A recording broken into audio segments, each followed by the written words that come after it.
Boston. I'm Deborah Gutenheim. And I'm Laura Ed Walters. Today is June 8th, 1968, and it is 7 p.m. Today we remember the life and legacy of the late Senator and Attorney General Robert Kennedy. Mr. Kennedy was tragically assassinated 3 days ago on June 5th by Sirhan Sirhan. We go now to Harvard University, where the young Kennedy brother attended school, to learn more about his life and legacy. We're here at Harvard University, where Robert Kennedy went to school. He graduated in 1948 after he briefly left to join the Navy during World War II after his brother Joseph was killed overseas. He then graduated University of Virginia Law School in 1951.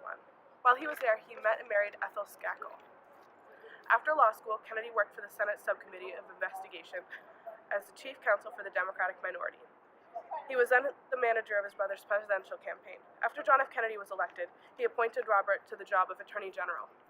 During his time in office as Attorney General, he worked hard for civil rights progress and pushed his brother to do the same.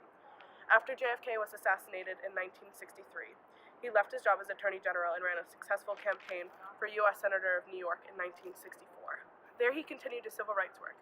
In March of this year, he announced that he would be running as a Democratic candidate for president.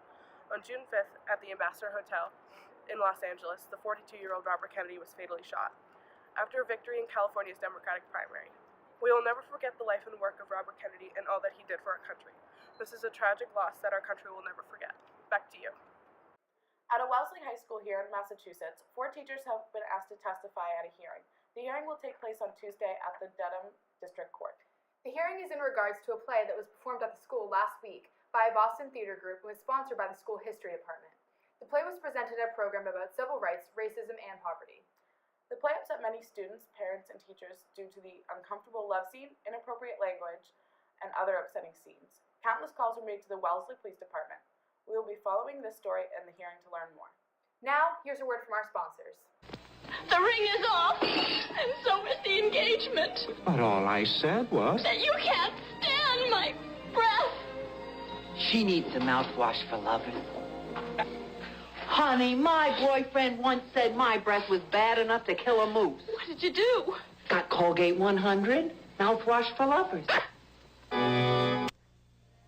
This has been World Today Boston. I'm Deborah Gutenheim. And I'm Laura Ed Walters. Good night.